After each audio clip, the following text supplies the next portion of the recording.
So this is the baby death from the years. Right. They want to charge mom. Okay. We declined.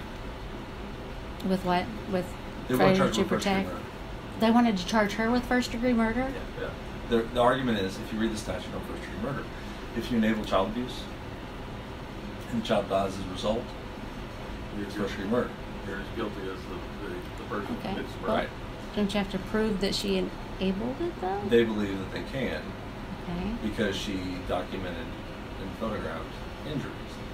Granted, minimal injuries. And she confronted the guy and he denied it, and then she left the child with him at the end, and then the next day he was dead. Okay. Doesn't mean she enabled. All this happened and transpired in what? In a period of less than 12 days. 12 days. It's not like a long history of. Yeah.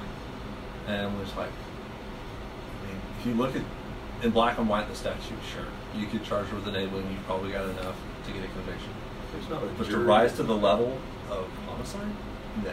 There's not a jury in Cleveland County that's going to convict her on that. And when they said charge her, and I said with what? They said first-degree murder, and I went, And so then they left the 4 ADAs, and Brule and Freggs and Captain Davison, the lieutenants, and I all met and agreed, not doing it. And said, I'll submit an enabling charge, but my concern is that you'll take that and roll it up to a murder charge.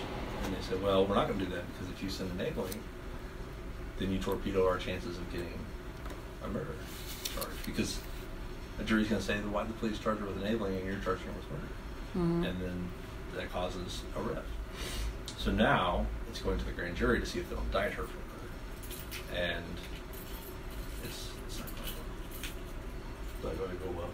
Well, Derek's like, I think what they see at this point that it's not a great case, and they're pushing ahead anyway, and they'll get the indictment. It's their pride more than the facts of the case right now. Right. So who's pushing it exactly? Is it the Patty High? Mm-hmm. The new DV prosecutor. She's the one who was the DHS worker for so long. Was she? Who was taken, who worked against us, basically, taking all these kids away from their mothers who were in domestic violence relationships. So I'm not surprised. It's a shit case. I mean, when we staffed it with the DA's office, they said, well, a reasonable person should know that leaving the child with that guy might result in further child abuse. Okay. Would a reasonable person consent to 5 separate interviews and let us download her phone and never ask about an attorney? Well, that doesn't matter. No. If we're going to talk about reasonableness, let's talk about reasonableness. It also shows that she has nothing to hide. Everything we've asked for from her, she's provided, and everything that she's provided, we've been able to corroborate. Mm-hmm. It doesn't really sound like a murder suspect. And we wouldn't be having this discussion if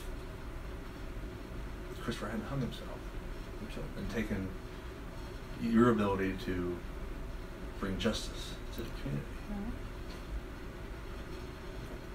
Anyway. I'm thinking something here. I think I dropped the ball. I didn't file those.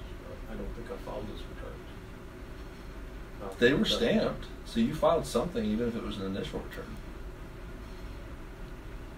The returns were stamped? No. The warrants were stamped.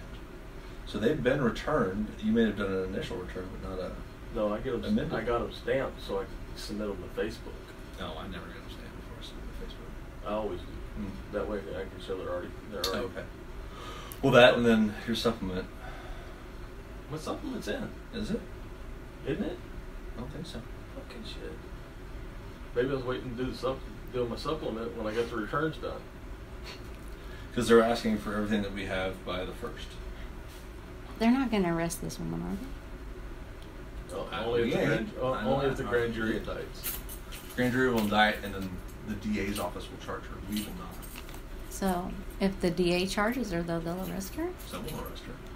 Damn it. I'll advocate for allowing her to walk herself through if she can post bond. Mm-hmm. Which will be $1 million. You gotta be kidding me. Oh yeah. And, that's another concern we had was she's poor. And she was a cocktail waitress at Riverwind, right? Yeah. And unless the tribe provides her with an attorney, or she gets a good attorney to go pro bono, she's going to get an Lloyd's attorney. She's going to take a deal, and she's going to rot in prison. And this is the other, in which we can't do anything about that. But therein lies the social injustice of our criminal justice system. Is it perfect? No. Is it better than a lot of countries in the world? Absolutely. But we don't believe in this charge, and there's a good chance that she ends up in prison anyway because of the way the system is. There are 2 violent offenders that should have never been charged because they killed their abusers. We even brought that up. Like, look at what the push is at a state level on minimizing the sentences for women who protected or interfered with the investigation into the abuser. Mm-hmm. And yet you still want to proceed with a murder charge in this woman. After you guys have historically not charged the moms in these cases, when they would have been a better case than this one. Oh, yeah. Yeah. I mean, Glenda's Holman trial. DHS told that mom, do not leave that child alone with that guy. Okay. And then she goes to her drug dealer to go buy weed. And while she's gone, he stomps her child and kills it.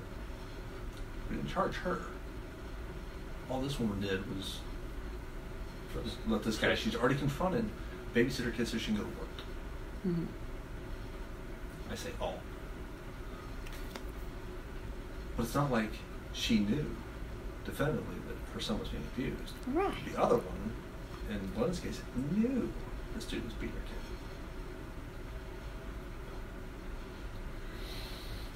Anyway. It's all about societal norm. Everybody wants to apply societal norm to everything. Well, the other difference is that suspect lived and didn't kill himself, and so they were actually able to prosecute him. Mm-hmm. Then she's a witness. Right.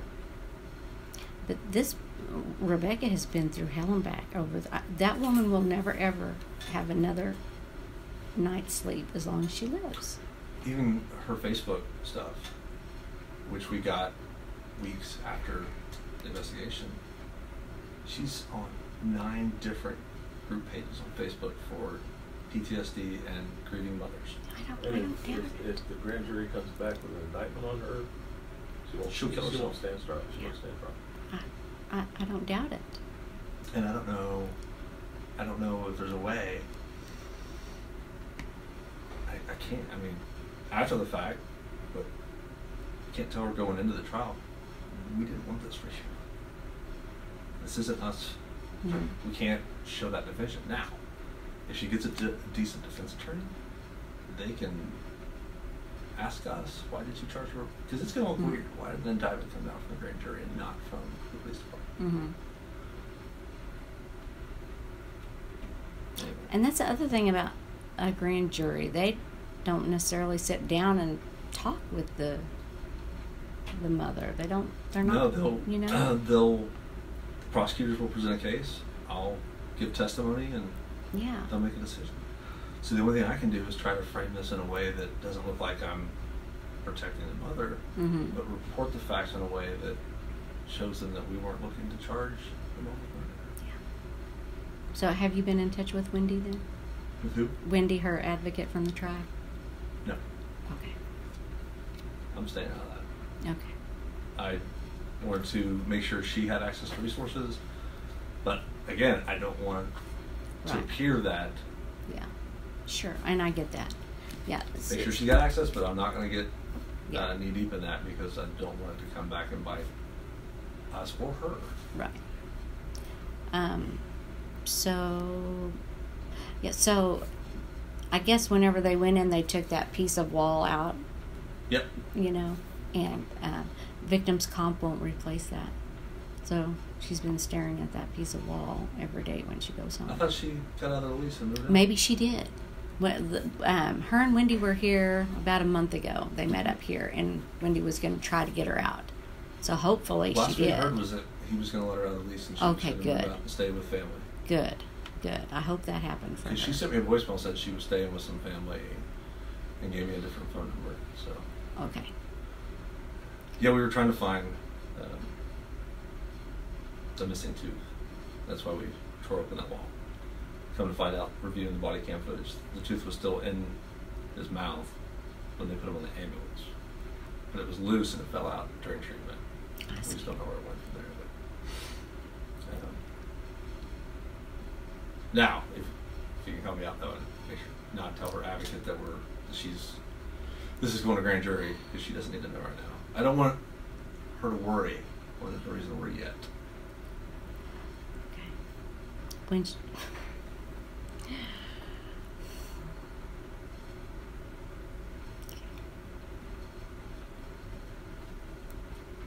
now, if someone were to plant a bug in her hair and say,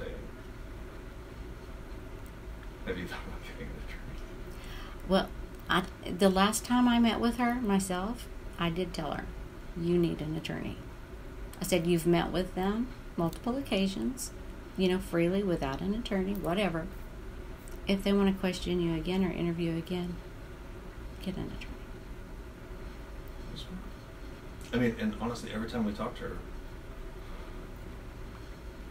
it wasn't about her moment. I mean, yes, we did look at